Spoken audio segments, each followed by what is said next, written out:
Tahimik ang subdivision.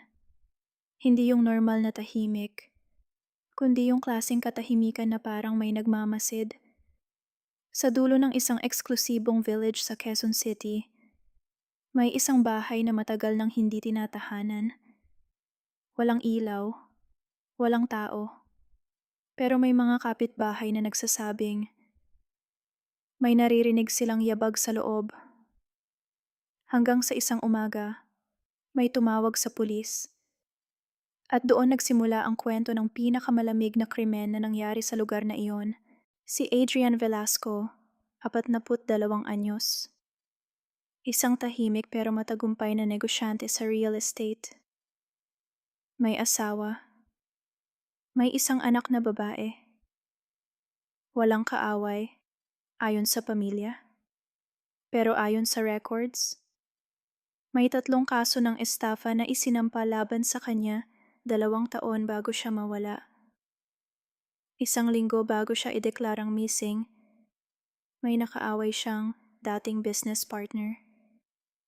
At pagkatapos nun, parang bula, nawala, walang bangkay, walang ransom, walang message. Pagdating ng Soko sa bahay sa dulo ng subdivision, wala silang nakitang forced entry. Pero may isang bagay na kakaiba. Sa sala, malinis. Sa kusina, maayos. Sa kwarto, parang walang nangyari. Pero sa basement, may amoy. Hindi malakas. Pero sapat para magduda ang isang investigador.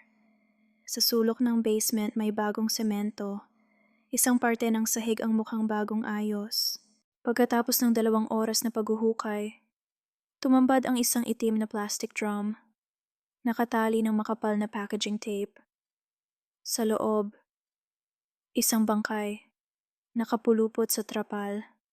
Walang damit sa itaas. May tama ng martilyo sa ulo. 3 beses. Ang bangkay ay nakilala bilang si Adrian Velasco. Pero ang mas nakakagulat, base sa autopsy, patay na siya ng higit 2 linggo. At ang bahay, nakapangalan sa kanya. Ang asawa niyang si Monica, umiiyak sa camera. Sinasabing, mahal na mahal niya ang asawa niya. Pero may isang problema.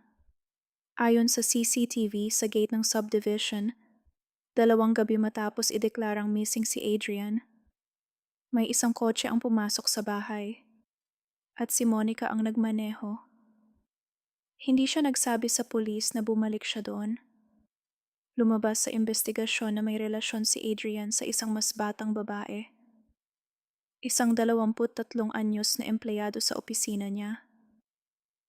Ayon sa text messages na na-recover, hindi na ako masaya. Malapit na matapos lahat. 3 araw bago siya mawala. Pero hindi lang yun. Ang mas matindi, ang kabit ay madalas pumunta sa bahay sa dulo. At ayon sa isang kapitbahay, may narinig siyang sigawan isang gabi. Boses ng lalaki at boses ng babae, 2 babae. 2 base sa reconstruction. Nagkita ang 4 sa bahay sa dulo. Adrian, Monica, ang kabit, at ang business partner. May mainit na pagtatalo. May tulakan. May sigawan. At may martilyo. Hindi malinaw kung sino ang unang humampas, pero malinaw kung sino ang naglinis. Ang basement ay nilinis gamit ang industrial bleach. Ang bangkay ay itinago. At ang semento ay ibinuhos kinabukasan. Ang unang bumigay, ang kabit. Sa 3 araw ng interogasyon, umamin siya na pumunta siya doon, pero sinabi niyang buhay pa si Adrian nang umalis siya. Ang business partner? Nagkaroon ng butas ang alibi. Ang asawa? May resibo ng pagbili ng semento. Pagkatapos ng 2 taon na paglilitis, guilty.